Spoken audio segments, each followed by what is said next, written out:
সাবেক প্রধানমন্ত্রী বেগম খালেদা জিয়া, বিএনপির ভারপ্রাপ্ত চেয়ারম্যান তারেক রহমান ও তার মেয়ে জাইমা রহমানকে নিয়ে কটূক্তির মামলায় জামালপুরের সাবেক তথ্য প্রতিমন্ত্রী ডাক্তার মুরাদ হাসানের বিরুদ্ধে সমন জারি করেছে আদালত। সরিষাবাড়ী আমলি আদালতের বিচারক senior judicial magistrate Ruksana Parvin মামলাটি আমলে নিয়ে ডাক্তার মুরাদ হাসান সহ দুজন আসামির বিরুদ্ধে সমন জারি করেন।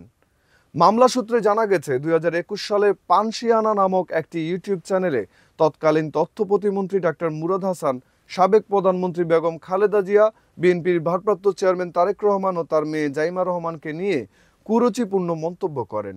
এ ধরনের মন্তব্য করায় 10,000 কোটি টাকার অধিক ক্ষতি হয়েছে ও দেশের ভাবমূর্তি ক্ষুণ্ণ হয়েছে মামলায় উল্লেখ করা হয়।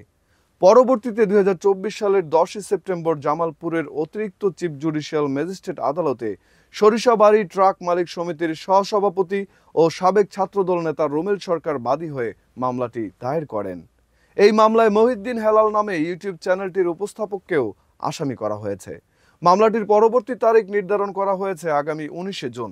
সেদিন আসামিদের আদালতে হাজির হওয়ার নির্দেশ দেওয়া হয়েছে।